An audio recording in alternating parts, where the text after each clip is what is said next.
La verdad que el bloqueo está fuerte contra Cuba, porque los cubanos tenemos que luchar mucho para sobrevivir. Nos obstaculizan por todos los lados. Me afecta porque hay muchas personas sufriendo a mi alrededor y yo sufro con ellas. Creo que es algo que no hay palabras con que calificarlo. Muy malo, muchos años, mucho abuso.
El bloqueo desgarra, hiere en cada actividad de la vida de los cubanos y no deja de golpear ni un minuto. El bloqueo es una de las medidas de guerra de la administración norteamericana contra Cuba, una de ellas, una de las que se instauró más rápido en un proceso de varios años, definitivamente. Me parece que el punto de partida tiene que ser la política agresiva que Estados Unidos ha desarrollado contra Cuba desde el mismo momento en que triunfa la Revolución Cubana el 1 de enero de 1951.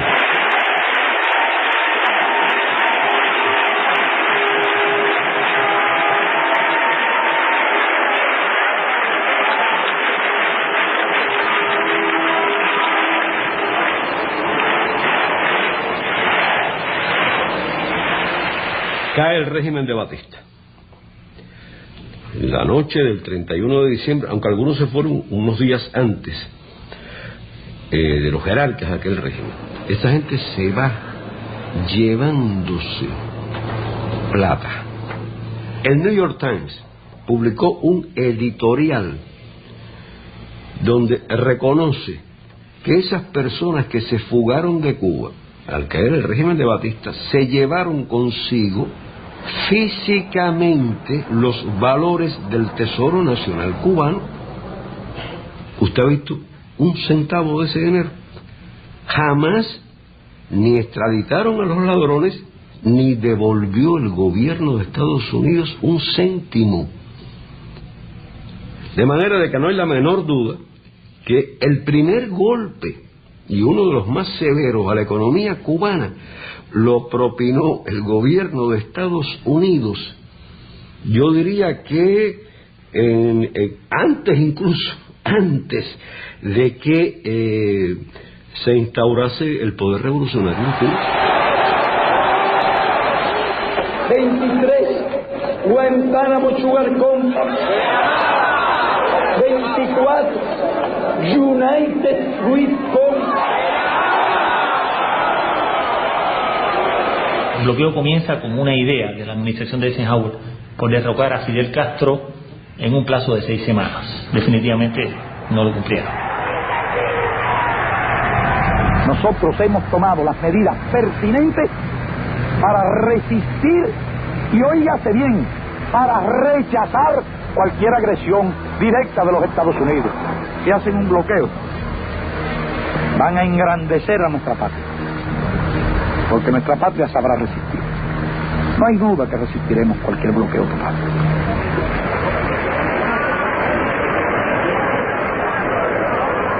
Y en ese mismo periodo comenzaron a surgir las primeras medidas del bloqueo. O sea, comenzaron por el corte de suministro de petróleo. Comenzó el gobierno de los Estados Unidos a rechazar crédito. Siguieron después por la prohibición de que las refinerías norteamericanas refinaran petróleo que no fuera norteamericano. Comenzó a reducir la cuota azucarera. Después suprimieron la venta de partes y piezas a las empresas cubanas. Imagínense ustedes, estamos hablando de un sistema industrial en los años finales de los años 50, inicio de los años 60, donde prácticamente toda la tecnología que había en Cuba era una tecnología norteamericana. O sea que hubo una conjunción en el tiempo entre los actos de sabotaje y los atentados y el inicio de las medidas económicas restrictivas contra Cuba. Cuba dependía en más de un 70% en su comercio del comercio con Estados Unidos. Cuba vendía a Estados Unidos más del 60% de su azúcar. Por lo tanto, en la lógica de la guerra, era una medida racionalmente pensada, intencionalmente dirigida a derrocar un gobierno. Hay un memorándum interno del Departamento de Estado donde un funcionario describe lo que ellos se proponen hacer. Este es un memorándum que no se conoció en aquel momento, que fue el año del 60. Este documento viene a conocerse en los años 80, años 90, cuando fue desclasificado. En ese memorándum, este funcionario que hace un análisis de lo que significarían esas, y no estamos hablando ni de Torricelli ni de Helms-Burton, estamos hablando de las primeras medidas, los primeros pasos. Faltaba un año para la invasión de Playa Girón, faltaba un año para que Fidel anunciara que en Cuba había una revolución socialista. Decía, la mayoría de los cubanos apoyan a Castro. Era el documento preparado para el presidente. No existe una oposición política efectiva. Reconocía el hecho de que la revolución cubana tenía, como tiene hoy, un inmenso apoyo popular. De otra manera no habría podido sostenerse. El único medio previsible, decía, para enajenar el apoyo interno es a través del desencanto y el desaliento. Hay que lograr crearles desaliento, desencanto, basado en la insatisfacción y las dificultades económicas. Debe utilizarse prontamente, decía el subsecretario, cualquier medio concebible para debilitar la vida económica de Cuba, negarle dinero y suministros a Cuba, para disminuir los salarios reales y monetarios, a fin de causar hambre, desesperación y el derrocamiento del gobierno. La esencia de la política del principio ha sido golpear al pueblo, dañar a la gente, hacerla sufrir como medio de combatir a un gobierno revolucionario. Hay que apretarles tanto, hay que meterle tanto vapor a la caldera hasta que estalle.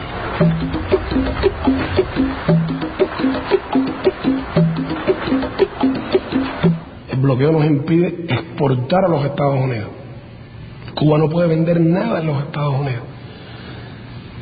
Cuba podría vender en Estados Unidos 50.000 toneladas de níquel por año. Podríamos vender en Estados Unidos langostas y productos del mar, productos de la biotecnología y la medicina cubana. Podríamos vender tabaco. Un puro cubano en Nueva York se vende hoy de contrabando en $50 el puro. Podríamos vender ron, podríamos vender software, podríamos vender vacunas, productos biotecnológicos. Hoy Cuba no puede exportar absolutamente nada. O sea, Cuba puede comerciar en realidad con todo el mundo. Lo que ocurre es que todo el mundo no puede comerciar con Cuba. Nosotros adquirimos, por ejemplo, un producto en Argentina y esa carta de cambio, como quiera que se llame, no puede ser en dólares de los Estados Unidos, porque al llegar a un banco, ahí mismo el gobierno de los Estados Unidos la decomisa. Tiene que ser en otras monedas. El año pasado, un importante banco suizo, el banco UBS, Unión de la Banca Suiza, fue multado con $100 millones por el gobierno de Estados Unidos por aceptar una transferencia en dólares de Cuba. Entonces, esas cosas hacen que sea un riesgo definitivamente, y que a Cuba le cueste mucho, y que Cuba tenga que ser muy disciplinada a la hora de establecer su comercio, cómo va a ser ese comercio. Por tanto, tenemos continuamente que coger nuestros dólares y cambiarlos a otras monedas. Y todos los años perdemos 50, 60 millones de dólares por cambio, por tasas de cambio. Ninguna compañía puede exportarle a Cuba un producto o un equipo si ese producto que esa compañía canadiense, francesa, alemana, japonesa, argentina, tiene más de un 10% de componentes norteamericanos. Cuba no puede comprar el avión Boeing, por ejemplo. ¿Por qué? Porque es norteamericano. Pero tampoco puede comprar el Airbus, porque el avión Airbus, aunque es europeo, la parte electrónica, la aviónica, es norteamericana. Todas las embajadas norteamericanas tienen dentro de su misión extenderle cartas a las compañías de esos países que comercian con Cuba y advertirles además de las sanciones a las que se arriesgan y amenazarlos además que en caso de una Cuba sin Castro y sin socialismo quedarían fuera de la repartición del pastel. La empresa Mercedes-Benz en Alemania o la Mitsubishi en Japón tienen que demostrarle al gobierno de Estados Unidos que el automóvil que intentan exportar a Estados Unidos en los metales con los que fue construido no contienen níquel cubano. Y hay unos inspectores del gobierno de Estados Unidos que van a las fábricas, revisan los contratos, averiguan dónde usted compró el acero inoxidable con el que empleó para este automóvil. En una empresa en Australia, van entonces a Australia y revisan si la empresa australiana que fabricó el acero inoxidable usa el níquel cubano. Y cuando usted le están diciendo que va a ser condenado, que no se le va a poder permitir vender en Estados Unidos, que sus ejecutivos no van a poder entrar en Estados Unidos, que los hijos de sus ejecutivos no van a poder entrar en Estados Unidos, pues definitivamente para un presidente de una compañía tiene que pensar esas decisiones. Así que el bloqueo es toda una madeja, es una guerra económica que no puede verse solo como un tema bilateral entre Cuba y Estados Unidos, que ya si fuera eso era grave, pero es que el bloqueo se aplica de manera extraterritorial. Por eso Cuba no pertenece al fondo, por eso Cuba no pertenece al Banco Mundial. Hay además órdenes explícitas a los funcionarios del fondo y del banco, que son instituciones que se rigen además por la cuota de participación de los países, y en ambos Estados Unidos tiene una mayor cuota, de que no se aprueban fondos ni programas para Cuba. El año pasado el Banco Interamericano de Desarrollo prestó en América Latina en condiciones concesionales $9.000 millones. Sin embargo, no le puede prestar ni $1 a Cuba. Eso está prohibido, absolutamente prohibido, no se puede discutir y de hecho no se discute. Si Cuba hubiera recibido solo un 1% de ese dinero, habría recibido 90 millones. ¿Cuánto haríamos nosotros con 90 millones en materia de reparación de hospitales o construcción de carreteras o mejoría en el acceso a agua potable de nuestra población? Así que Cuba solo puede pedir crédito a otras instancias, créditos más caros, más costosos.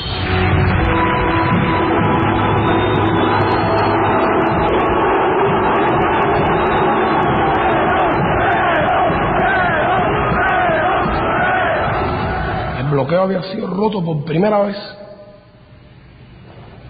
por la Argentina de Perón. Ya desde la época en que es Cámpora el presidente, se firman acuerdos muy importantes y se establece un gran impulso a las relaciones bilaterales entre Argentina y Cuba. El presidente Perón dio unos créditos a Cuba para comprar en la Argentina en el año 73 y Cuba fue a intentar comprar en la Argentina a filiales de empresas norteamericanas como la Ford, la Chevrolet, la General Motors y otras. No se podía hacer, nadie podía venderle nada a Cuba y mucho menos con asociados a empresas norteamericanas. Y Perón dijo que las nacionalizaba si no le vendían a Cuba. Estados Unidos se vio obligado a establecer esa excepción. Y vinieron para Cuba automóviles por primera y única vez en nuestra historia después de la Revolución, marca Chevrolet, marca Ford equipos de refrigeración, frigidaire, equipamiento que se fabricaba por obreros argentinos con materias primas argentinas en la Argentina. Eso funcionó hasta la ley Torricelli. El señor Torricelli es el que pone fin a ese comercio con las subsidiarias radicadas en el exterior. Aquellos países en los cuales están asentadas esas subsidiarias, que aceptan que esas subsidiarias se rijan por legislaciones de los Estados Unidos aplicadas extraterritorialmente, en la práctica que están haciendo, están cediendo soberanía. Ese aspecto de la ley Torricelli y el otro aspecto, la prohibición a los barcos que participen en el comercio con Cuba, la prohibición a esos barcos a entrar a puertos norteamericanos. ¿Qué efecto tiene eso para Cuba? Que las compañías navieras no quieren enviar sus buques a Cuba. Hace muy poco hubo un contenedor de jugos naturales cubanos hacia Japón que salía en un barco y fue decomisado totalmente porque tocó un puerto en donde el barco podía ser decomisado. Ahora mismo andamos buscando buques para traer ganado en pie de Canadá hacia Cuba y no encontramos los barcos porque los barcos que están en la región no quieren. La ley Helms-Burton, a diferencia de la Torricelli, es una ley completamente concebida con relación a la guerra económica contra Cuba y a la guerra con Cuba en general. No es una ley de gasto de la defensa a la que se le agrega una sección sobre Cuba, es una ley completa, desde el título hasta el final, relacionada con Cuba. Intenta imponerle la ley norteamericana por sobre las leyes de otros países y por sobre el derecho internacional. Por eso es que presentamos cada año, desde el año 92, una resolución en Naciones Unidas que se llama Necesidad de poner fin al bloqueo económico, financiero y comercial impuesto por los Estados Unidos contra Cuba. Es un voto claro y preciso, es un voto contra el bloqueo. Y en el año 92, por primera vez, esa resolución recibió 59 votos a favor. Durante los últimos 14 años, el número de votos ha ido creciendo de manera sistemática y continua. Y el año pasado fue aprobada por 179 países, de los 191 que integran Naciones Unidas. Excelencias, en nombre de un pequeño país acosado por querer ser libre, les pido respetuosamente, una vez más, que voten a favor del proyecto de resolución presentado por Cuba. Muchas gracias. Vamos a iniciar la votación. La Asamblea está votando el proyecto de resolución 59L2 titulada Necesidad de poner fin al bloqueo económico, comercial y financiero impuesto por los Estados Unidos de América contra Cuba. Los representantes que estén a favor del proyecto de resolución 59L2 indíquenlo con su voto, así como los que estén en contra. Ruego a las delegaciones que confirmen que sus votos han quedado correctamente reflejados en la pantalla. The voting has been completed. The machine is locked. Se ha completado la votación, queda bloqueada la máquina.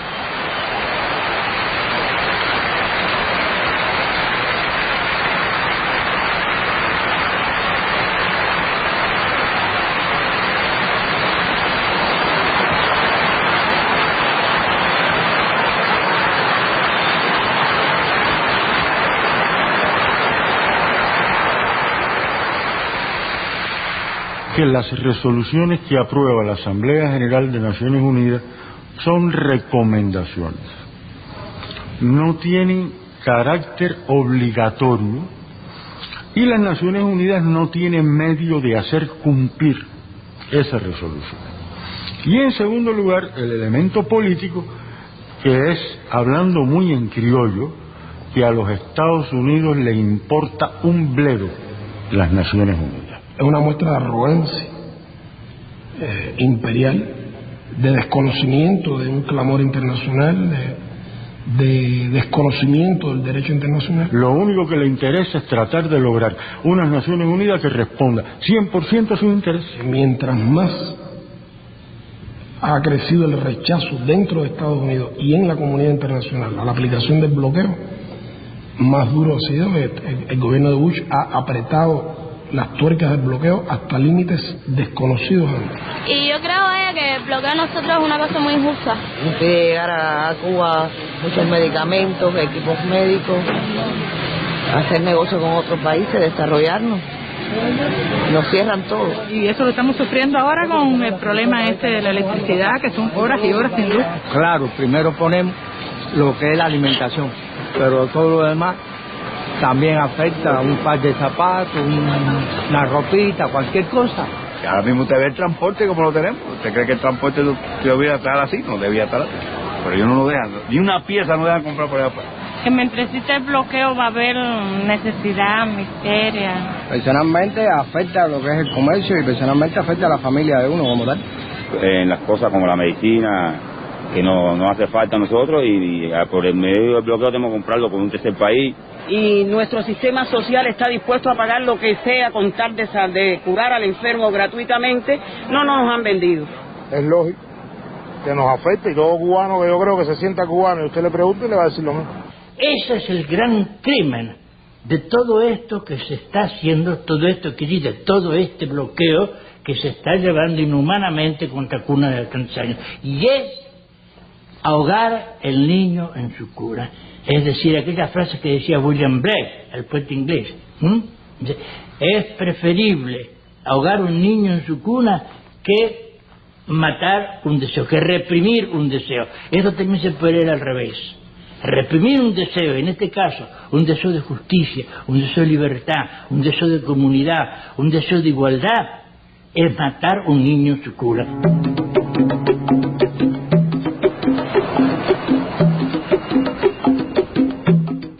El bloqueo nos impide recibir turismo de Estados Unidos. Y el bloqueo, en términos prácticos, está violando la Constitución de los Estados Unidos, porque se prohíbe que los norteamericanos viajen a Cuba. El norteamericano que viaja a Cuba puede recibir penas de hasta 10 años de cárcel y $250,000 de multa. Construir 100,000 viviendas nuevas por año en Cuba es algo que podríamos hacer con 500 millones. La vivienda es el principal problema que tenemos los cubanos durante muchos años. Los últimos 15 años no hemos podido construir las viviendas que necesitamos. Tenemos que construir 100,000 viviendas por año durante 10 años, 20,000 de ellas en la ciudad para enfrentar ese que es el problema más grave. Hacer 100,000 viviendas lo podemos hacer con 500 millones. Y no podemos porque no tenemos ese dinero. Sin embargo, recibir 5 millones de turistas norteamericanos nos proveería $12,000 millones de ingresos brutos y no menos de 4 o 5 mil millones de utilidades, 10 veces más que lo necesario para construir 100,000 viviendas en un año. Una parte del turismo que venía de Estados Unidos eran cubanos que vivían allí. También en eso afecta, porque muchas familias no se arriesgan ahora a sufrir una condena, una multa, por violar lo que está establecido por el gobierno norteamericano. Que antes era de la generosidad de Clinton, que podían una vez al año visitar a su familia. Bueno, ahora con Bush es una vez cada 3. Sí le dan permiso, que pueden denegarlo. O sea, usted tiene, ahora el derecho se redujo a que usted puede, una vez cada 3 años, pedir permiso para visitar ya no a cualquier familiar, sino a la familia como ha sido redefinida por Bush.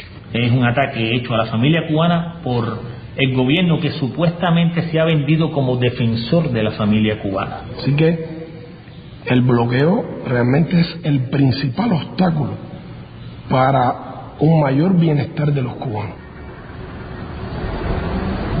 El bloqueo realmente afecta la medicina en múltiples formas. Digamos, por ejemplo, obtención de determinados medicamentos que solo se producen en Estados Unidos. Hay que obtenerlo a través de terceros países. Cuando se logra obtener, hay que pagarlo mucho más caro. En el mismo caso de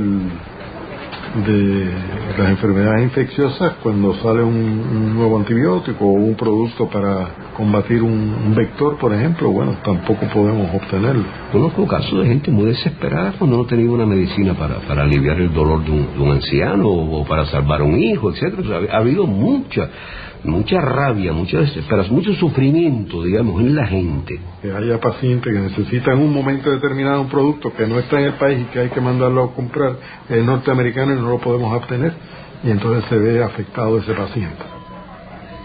Un equipo que uno quiera comprar en Japón, por ejemplo, si tiene componentes norteamericanos, no se puede comprar.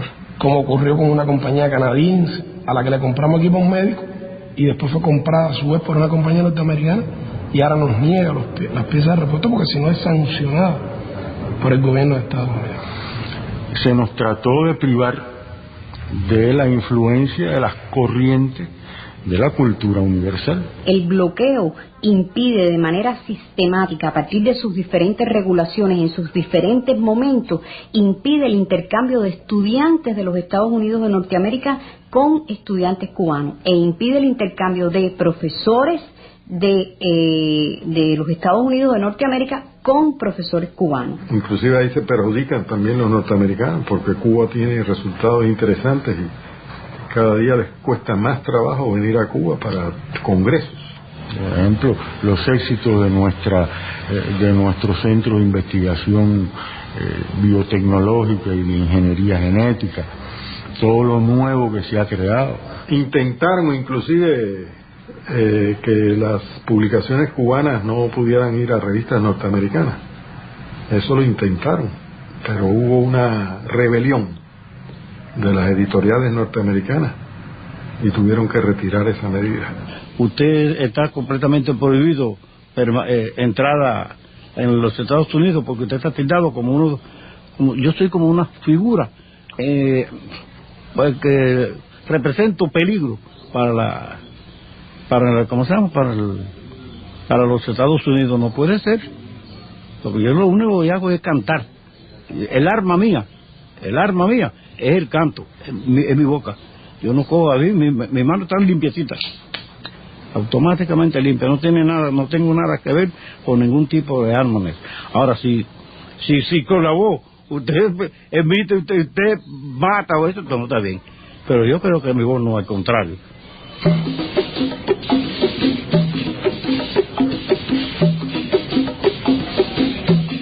Nosotros no queremos que la prensa nos defienda.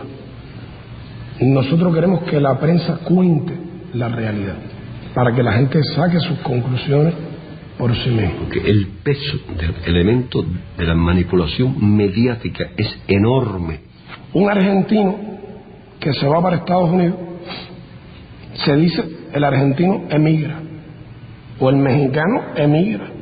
Un cubano cuando va para Estados Unidos se dice huye. Aunque vayan por razones los dos económicas, deseando mejorar. Uno llega acá a Cuba en cierto modo hasta temeroso, ¿no?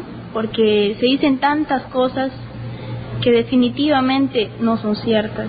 Para eso Bush ha dedicado 59 millones, que logran que los grandes periódicos, mucha prensa en el mundo, acepte publicar cosas contra Cuba, tergiverse, le dan dinero a Reporteros Sin Fronteras. De hecho, los 59 millones que le han dado a este año a esos grupos es mucho más que el dinero que Cuba dispone para enfrentar algunos de los programas con los cuales se benefician millones de ciudadanos cubanos. Artículos pagados en los principales periódicos, programas de televisión, eventos contra Cuba como el que se dio hace poco en la República Checa. A veces a nosotros nos dicen, regresamos a nuestros países, ¿no? Y la visión se nos ha abierto mucho. Y cuando uno empieza a hablar un poco de Cuba, es cierto que muchos te dicen, oye, a ti te han cambiado la manera de pensar, ¿qué te están diciendo de Cuba? Pero tendrían que estar aquí para ver lo que realmente sucede. Ha faltado que de verdad se reporte con objetividad, con amplitud sobre este tema. La gran prensa norteamericana evade contar esta realidad. Y a pesar de esa injusticia y a pesar, como decía mi compañera, a pesar de todo este bloqueo que le hacen a Cuba, es admirable la manera en cómo este pueblo puede salir adelante. Es una cosa muy muy interesante y cada persona que llegue a este país, creo que le hace falta muy poco tiempo para darse cuenta de la realidad.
Yo me he reunido aquí con senadores, congresistas norteamericanos que han venido a Cuba defendiendo la política de la administración, pero han aceptado venir, y muchas veces, casi siempre hemos tenido una conversación más o menos en estos términos. Yo les digo, bueno, ¿por qué ustedes nos bloquean? Porque su gobierno intenta matarnos por hambre, por enfermedades, porque ustedes no reconocen nuestros derechos de pequeños países. Bueno, nosotros los bloqueamos a ustedes porque es que ustedes no son democráticos. En primer lugar, es una tontería, es una mentira, es un argumento carente de seriedad. Todo el mundo sabe, las Naciones Unidas, fueron las Naciones Unidas, que Estados Unidos ha tenido y tiene excelentísimas relaciones con países cuyos gobiernos ellos mismos no describen como democráticos. ¿Y qué es lo que no les gusta a ustedes del modelo cubano? Bueno, no nos gusta que ustedes tienen un solo partido. Y bueno, nosotros creemos que si no hay más de un partido no hay democracia. La lista es muy larga de países donde no hay nada que se parezca al sistema occidental que ellos imponen como paradigma. ¿Cuántos partidos hay en China? Mire, China tiene un solo partido igual que Cuba, y sin embargo ustedes tienen relaciones, comercian con ellos. Bueno, pero es que China es un gran mercado. La lista es larguísima, y con todos esos países Estados Unidos mantiene excelentes relaciones. Pero mira, Arabia Saudita, ustedes critican a Cuba porque hay un partido, pero en Arabia Saudita no hay ningún partido, y hay otros países donde hay. Y en Arabia Saudita las mujeres no pueden manejar un automóvil en la vía pública. Bueno, pero usted tiene que comprender que es el petróleo, me dicen. Y relaciones sobre todo en lo económico. Es que la política exterior de un país no puede fundamentarse solo en intereses, tiene que fundamentarse en principios. Es la diferencia entre ustedes y nosotros. Tiene que haber una ética. Ellos nunca le han preguntado a ningún país cómo se organiza a la hora de apoderarse de sus minas, de su petróleo, de lo que les interesa.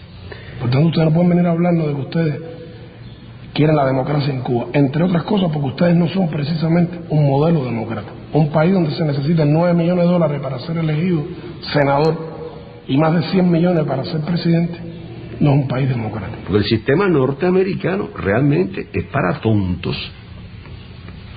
Sistema corrupto, carente de representatividad. El presidente se robó las elecciones una vez y se las robó la segunda vez, según muchos piensan. Y nosotros no aceptamos su modelo, reivindicamos nuestro derecho a tener nuestro modelo, nuestras elecciones, nuestra manera de gobernar nuestro país.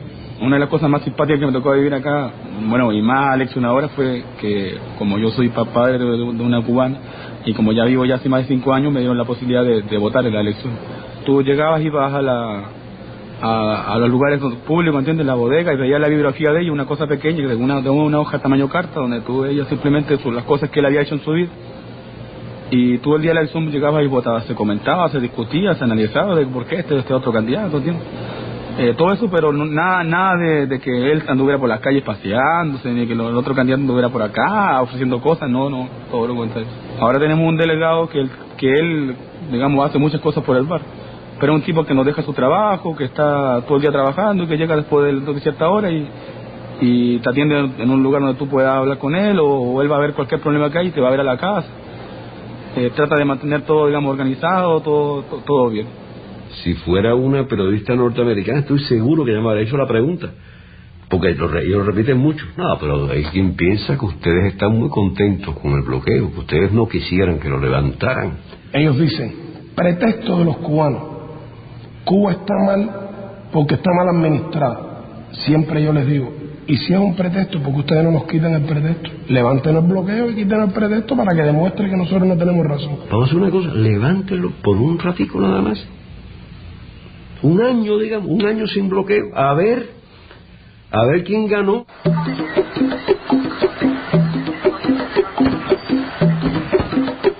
Un tema insólito en la política de Estados Unidos hacia Cuba es que la política del gobierno de Estados Unidos hacia Cuba durante muchos años no ha estado cimentada en los intereses nacionales de Estados Unidos.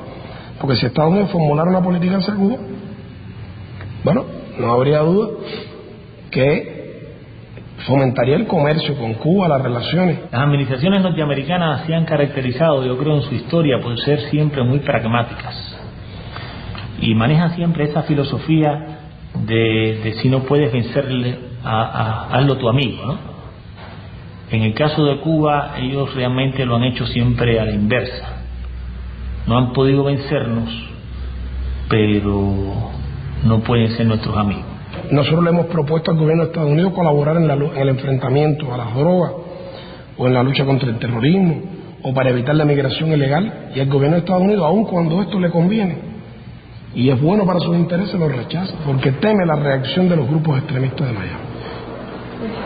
Esa emigración reaccionaria que vive del negocio de la política contra Cuba ha sido un gran perdedor durante 45, 46 años. Siempre han perdido, teniendo centenares de millones de dólares, siempre han perdido. Y lo que ha ocurrido es que la política hacia Cuba ha sido secuestrada por estos grupos terroristas cubanos, grupos extremistas organizados en Estados Unidos, que son apenas 20 o 30 familias cubanas, pero que son las que tienen el dinero, no representan los intereses de la mayoría de los cubanos que han ido allí, que han emigrado por razones económicas, sino que son los antiguos batistianos, los antiguos dueños, los antiguos explotadores y torturadores en Cuba que se fueron para ahí y que tienen gran influencia.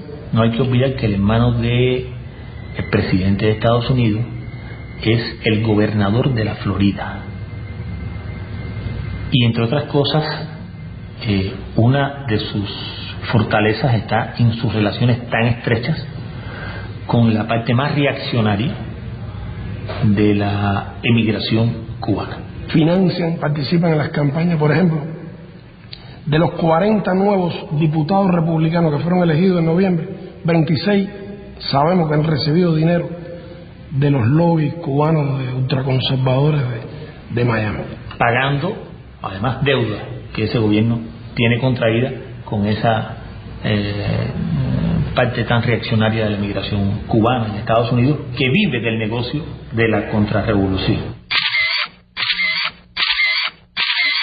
Estos son los que están detrás de la redacción del plan de Bush para Cuba, que es, según dice al comienzo de su introducción, cuando lo presentan, es como un conjunto de acciones a tomar al amparo de la ley Helms-Burton para lograr los propósitos de esa ley. Este es un plan de subversión de Cuba, de destrucción de la revolución para después anexar a Cuba. La ley dice con todas sus letras que su objetivo es lograr el fin de la revolución cubana. Bush declaró: no estamos esperando que se vaya Fidel, estamos trabajando para sacarlo cuanto antes. Que después del fin de la revolución cubana habría lo que ellos llaman un periodo de transición, y después lo que ellos llaman una etapa democrática, y define por escrito, está puesto ahí en una ley del Congreso, requisitos para que el gobierno de Estados Unidos considere que ya no está el régimen de Castro, que ya hay una transición o que ya hay una democracia. El primero, el más importante, es el referido a las propiedades que fueron nacionalizadas en Cuba al principio de la revolución.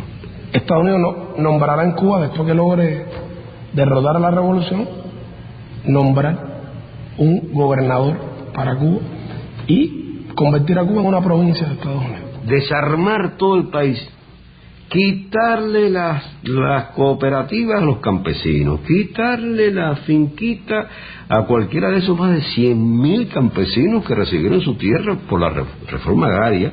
Bush ha dicho: nuestra política hacia Cuba es el cambio de régimen. Por supuesto, desaparecería la educación gratuita, la salud, todo eso está explicado en el plan de Bush.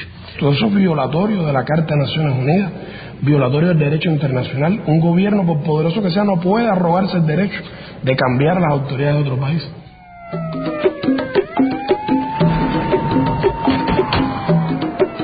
La estrategia de los sucesivos gobiernos de Estados Unidos contra Cuba no ha excluido ninguna modalidad de agresión. La gran verdad es que sucesivas administraciones norteamericanas han promovido el terrorismo contra Cuba. Acciones de sabotaje, acciones de quema de cañaverales, sabotaje contra instalaciones económicas, como vehículo que el gobierno de los Estados Unidos de la época, era todavía el gobierno del general Dwight Eisenhower, utilizaba para tratar de desestabilizar al naciente proceso revolucionario cubano. Hemos tenido que resistir la agresión militar.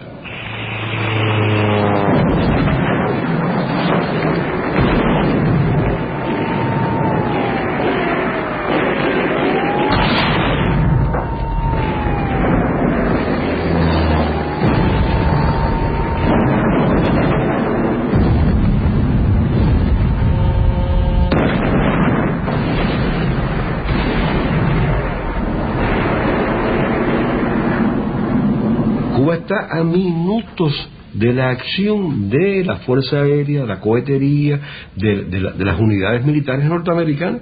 Desde Estados Unidos han venido lanchas artilladas que han disparado contra poblaciones civiles en Cuba.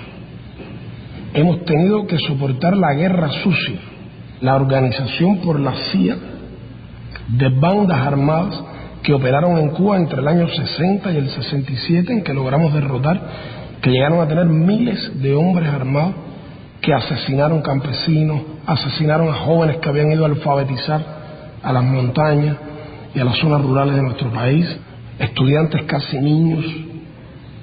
En ese momento se creó la más grande estación de la CIA que ha existido nunca. Funcionó en Miami.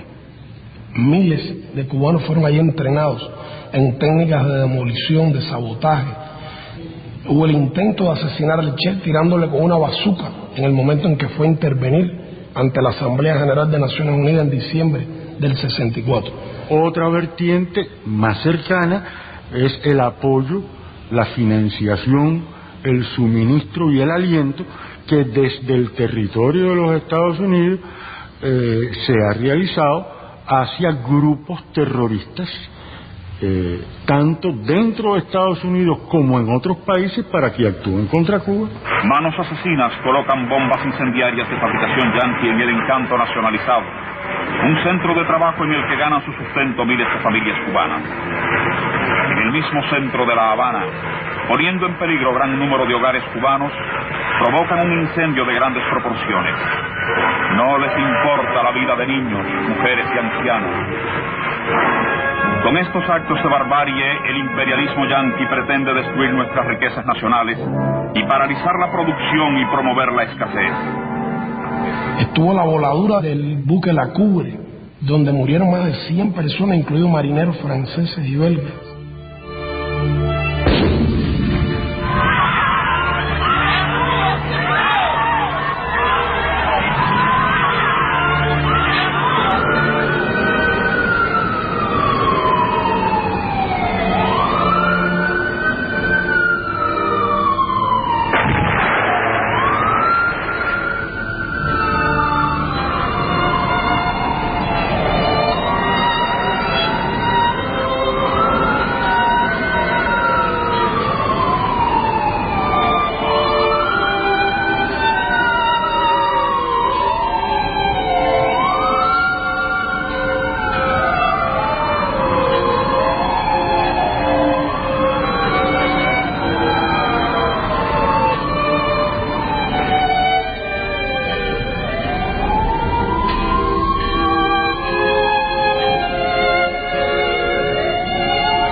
Soberanía, Estados Unidos por la intervención, Cuba por la cultura, Estados Unidos por la ignorancia, Cuba por los alfabetizadores asesinados, Estados Unidos por los asesinos.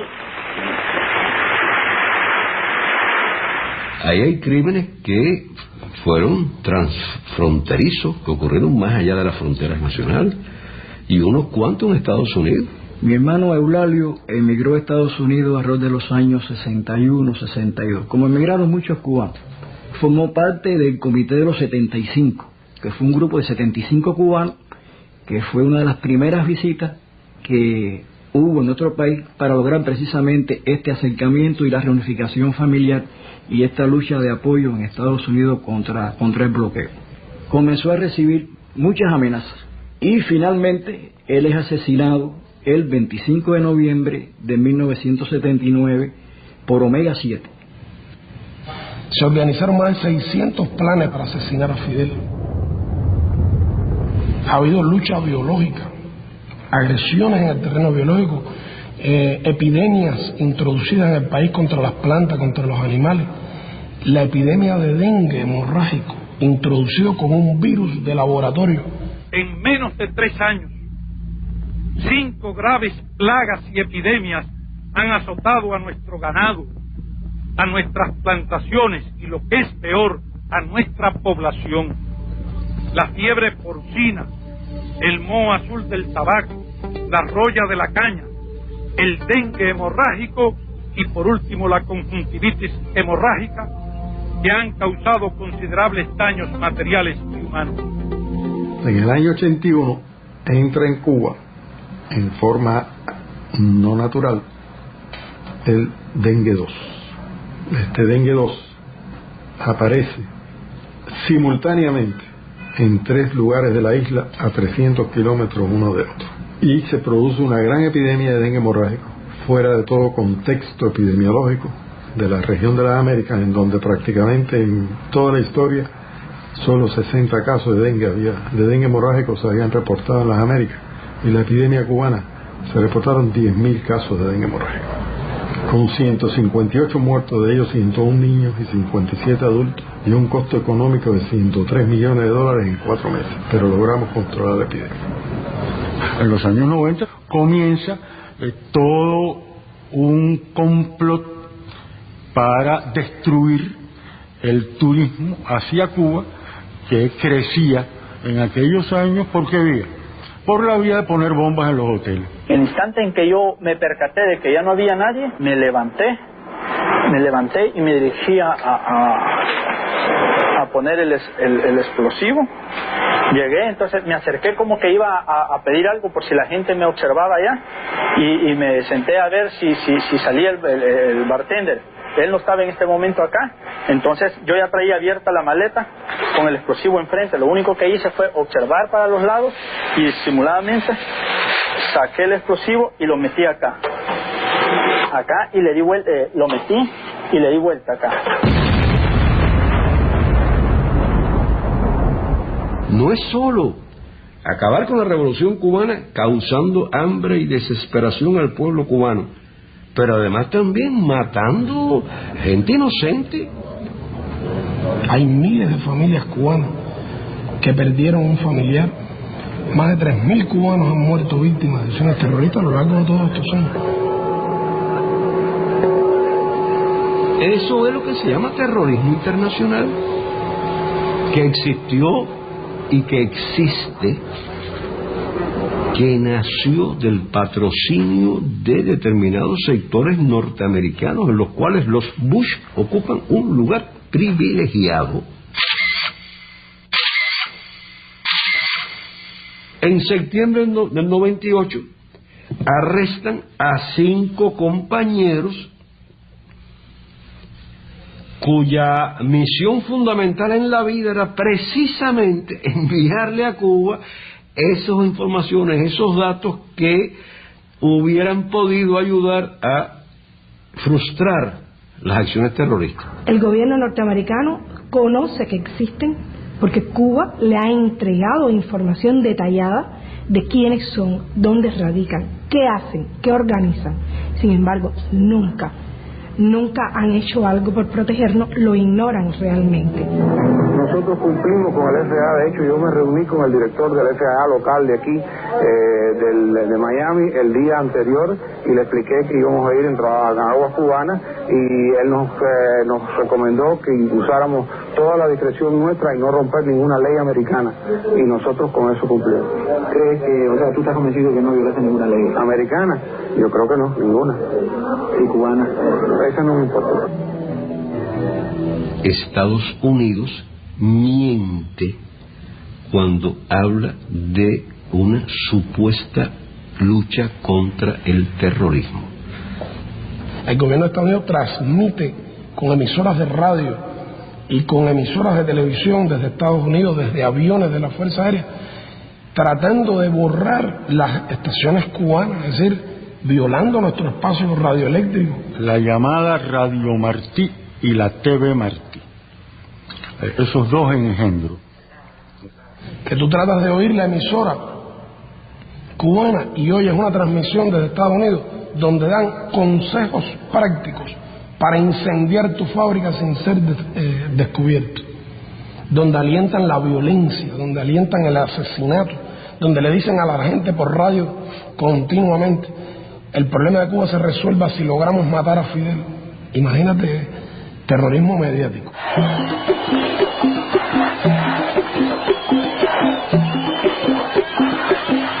Si el pueblo cubano tiene algún mérito, es sobre todo su proeza de los últimos 15 años. Porque durante los primeros 30 años de la revolución teníamos el bloqueo, pero teníamos las relaciones con la Unión Soviética, los países socialistas. Ellos compraron nuestros productos, ellos nos vendieron lo que Estados Unidos nos negaba, ellos nos dieron crédito, nos permitieron acceder a tecnologías que muchas veces eran tecnologías más atrasadas, gastadoras de combustible, pero bueno, eran las que podíamos, y así fuimos desarrollando nuestro país. Pero lo interesante es que cuando en el año 90 desaparece la Unión Soviética, desaparece el campo socialista con el que nosotros podíamos comerciar y protegernos, y nosotros nos quedamos solos de un día para otro, perdiendo los socios comerciales con los que teníamos el 85% de nuestro comercio. Entonces sí, Carolina, se probó si esta era una revolución verdadera con apoyo popular. Y en cuestión de horas, este país cayó en una situación muy difícil, que es lo que llamamos el periodo especial. Entre el año 89 y el año 93, en 4 años, el Producto Interno Bruto de Cuba cayó 35%. Imagínate que en Argentina, en todos los años de la crisis, cayó 22%. El efecto real fue un segundo bloqueo, porque de pronto se caen esos mercados, de pronto perdemos todos los suministros que estaban asegurados con esa parte del mundo. Las importaciones cubanas, que en el año 89 habían sido de 8.500 millones, cayeron a 1.500 millones. Se paralizó la agricultura porque no tenía combustible, fertilizantes, piezas de repuesto para la maquinaria agrícola. Se paralizó la industria. Hubo que empezar a buscar nuevos mercados donde vender nuestro azúcar, nuestros cítricos. Todo eso bajo la persecución del bloqueo norteamericano, que se hizo cada vez más duro. Fue entonces que vino la ley Torricelli para dar la última puñalada. La ingesta calórica diaria de los cubanos cayó de 3.000 calorías diarias a 1.900. Según la Organización Mundial de la Salud, no puede ser menos de 2.400 kilocalorías diarias. Imagínate qué restricción. Y sin embargo, en esos años en que pasamos hambre, de 800 medicamentos que en Cuba se usan, 500 no los había. No había cómo producirlo, no teníamos materias primas, se paralizó el transporte. Tú venías a La Habana y no había automóviles en las calles, 1 millón de bicicletas diariamente rodando en la ciudad. 20 horas diarias sin electricidad. Nos quedamos, como en la clásica imagen, agarrados de las brochas. Retiraron la escalera y no nos caímos tampoco. Porque el modelo social, que en esa coyuntura no dijo, bueno, pues sálvese quien pueda, que se salve el más fuerte o el que tenga más dinero. Dijimos, hay poca comida, Bueno, lo primero es priorizar a la mujer embarazada, al niño recién nacido, al anciano que vive solo. Y no dijimos, bueno, pues privatizamos los servicios y el que tenga dinero que lo pague y el que no, bueno, que se adapte a la idea de que no tiene derecho.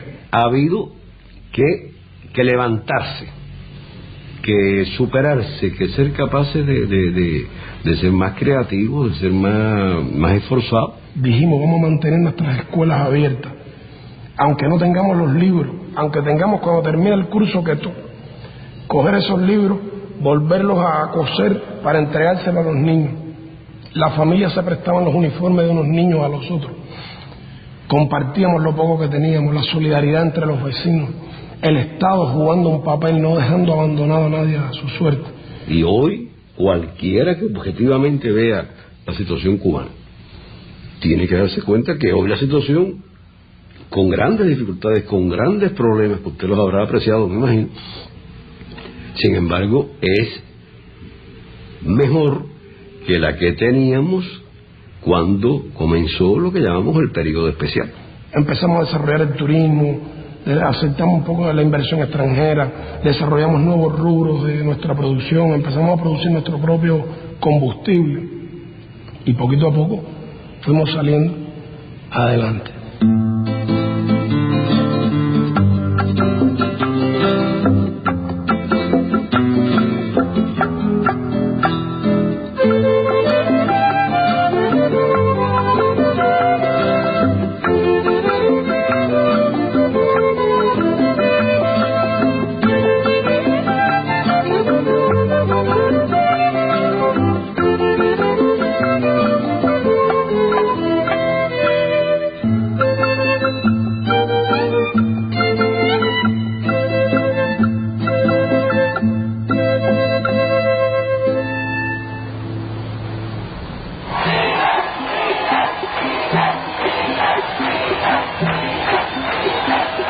Después de la caída del campo socialista, Cuba tuvo que transformarse profundamente, tuvo que hacer cambios radicales en su economía y tuvo que empezar a conducir la economía de otra manera. Y tuvo que pensar, además de eso, en otros sectores productivos. La situación ha evolucionado gracias a la sabiduría, al esfuerzo, a una política muy consistente y sobre todo al esfuerzo de nuestra gente. Hoy nuestro país tiene grandes fortalezas, sin lugar a dudas, en un grupo de sectores que hace 15 años prácticamente no existían. La salud pública cubana, a pesar de las dificultades económicas, a pesar del bloqueo, tiene resultados muy relevantes, competitivos con países del primer mundo. Nuestro país ha tenido que hacer esfuerzos extraordinarios para, por ejemplo, aumentar la esperanza de vida de los cubanos, que ya sobrepasa los 75 años. Cuba cerró este año con 6.8 de tuberculosis, 6.8 por 100.000, y ahora nos estamos proponiendo eliminar la tuberculosis en Cuba, cuando hasta en los países desarrollados está aumentando la tuberculosis. Una mortalidad infantil de 5,4 por 1.000 nacidos vivos, que es una de las más bajas del mundo. O sea que hoy en día, cuando usted analiza los indicadores de salud de Cuba, todos están muy por encima de la región y ya a nivel de país desarrollado. Tenemos un sector biotecnológico y farmacéutico, que es un sector de punta, que ya le transfiere tecnología y le vende tecnología hasta empresas norteamericanas. Hay una empresa norteamericana que se llama CancerVax, está radicada en Texas, que logró que el Departamento del Tesoro le diera un permiso para comprar tecnología cubana. Tecnología cubana para una vacuna terapéutica contra el cáncer. Cuba es el único país que ha vivido una crisis económica y social de esa magnitud sin afectarse los indicadores sociales. En la educación ha sido igual. Hemos tenido que hacer esfuerzos enormes para poder desarrollar un sistema educativo verdaderamente universal y gratuito. El sistema de enseñanza en Cuba, el sistema de enseñanza artística en Cuba, constituye un modelo para América Latina. En pocas instituciones en el mundo vinculadas a la enseñanza artística tienen en un mismo espacio, como lo tiene el Instituto Superior de Arte, todas sus manifestaciones artísticas. Debo recordar que más de 40.000 jóvenes de 120 países se han graduado en Cuba en las universidades y las escuelas cubanas, 30.000 de ellos africanos. Ahora mismo estudian en Cuba más de 16.000 jóvenes, becados gratuitamente. La escuela cubana son aulas de 25 personas los máximos y hay microscopio para cada chico, o sea, eso está garantizado.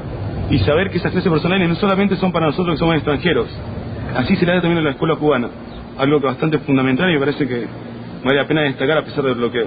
Y bueno, le hemos ofrecido a esos jóvenes estudiar en Cuba, son hijos de familias pobres, de 80 etnias indígenas distintas de América Latina. De esos 16.000 jóvenes, más de 10.000 estudian la carrera de medicina, 1.500 se graduarán este año como médicos en nuestro país.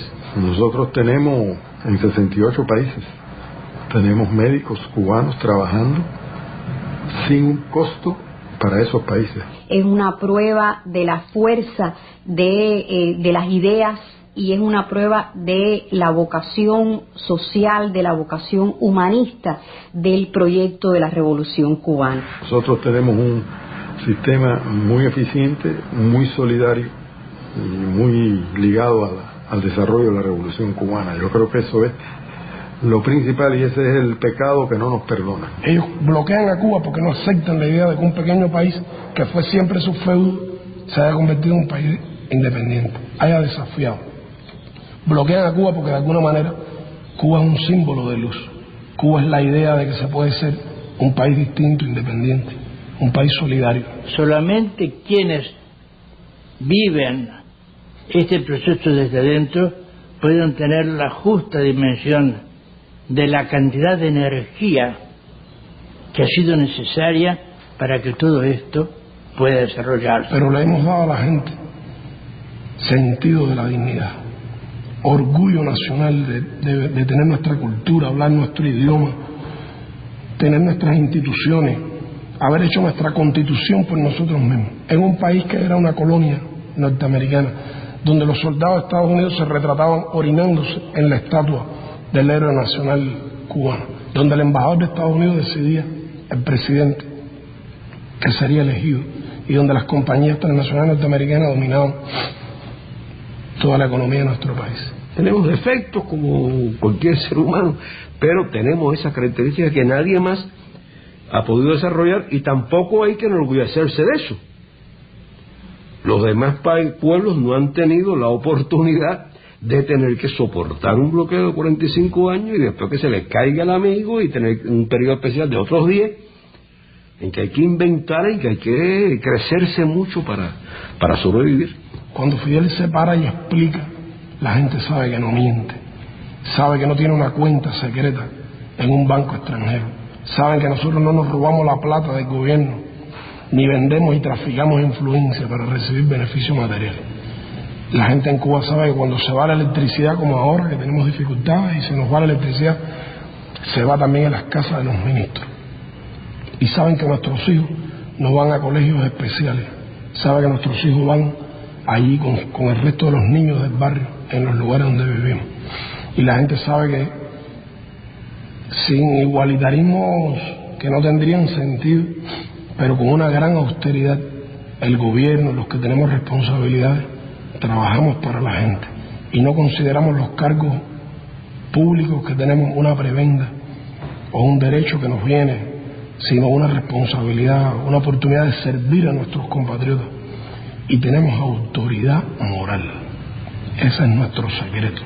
Tenemos capacidad de pedirle a la gente un esfuercito más, que ya la luz se ve casi al final del túnel. Lo que debemos es de unirnos, todos los pueblos del mundo, ¿usted entiende? Y gritar a la vez que nosotros lo que queremos es la paz, sobre todo. Nosotros necesitamos la paz.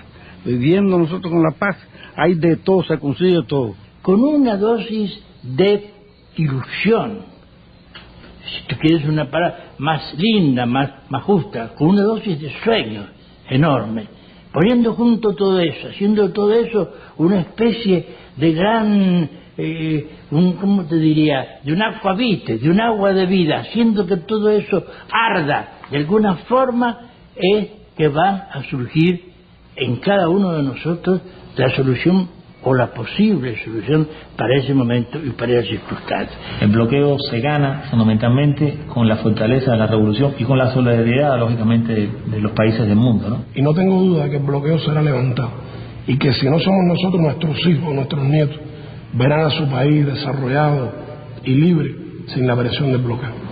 Si nosotros los cubanos no queremos este sistema social, este gobierno, es un problema nuestro.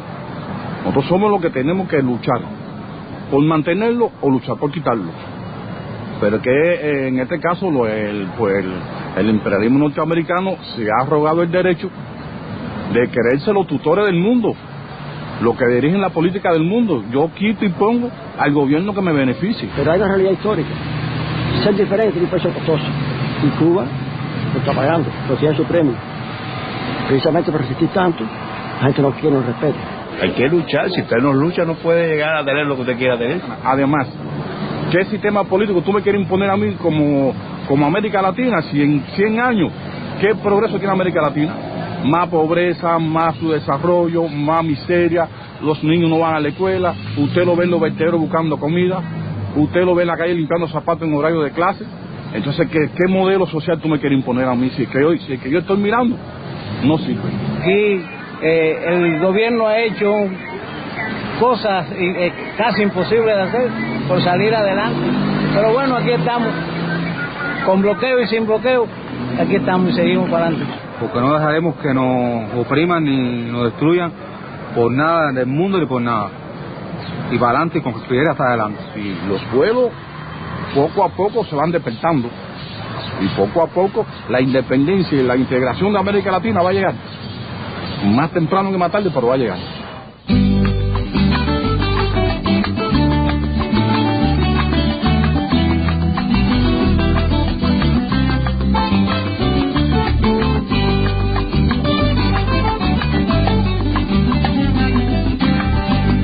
Por año más de uno ya llegaron, queriendo mercadearnos los sudores, pero sus matemáticas olvidan que dimos historia precolombina y no estamos pa' jueguitos de indios y conquistadores.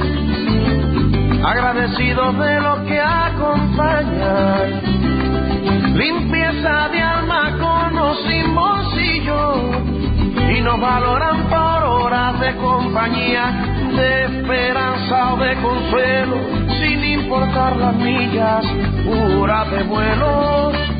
Boca a boca se propaga este jaleo. Es el precio de vivir de este lado del bloqueo. Ni mejores ni peores que los demás, sin más gloria que tenernos todavía.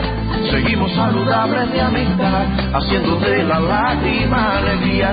Pasamos de apariencia de extranjeros a la confirmación de nacionales. Para aclarar la duda de este verso, guajiros serios y heterosexuales. Por si las moscas.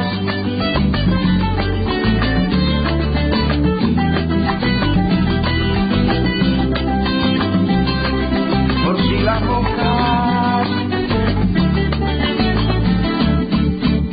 Ni mejores ni peores que los demás, sin más gloria que tenernos todavía.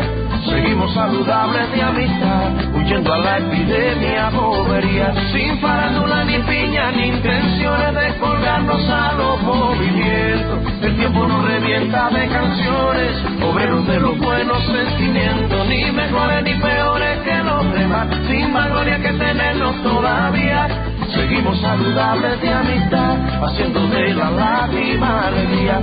Pasamos de impresión como extranjeros a la confirmación de nacionales. Para aclarar la duda fue este verso, guajiros serios y heterosexuales. Por si las moscas.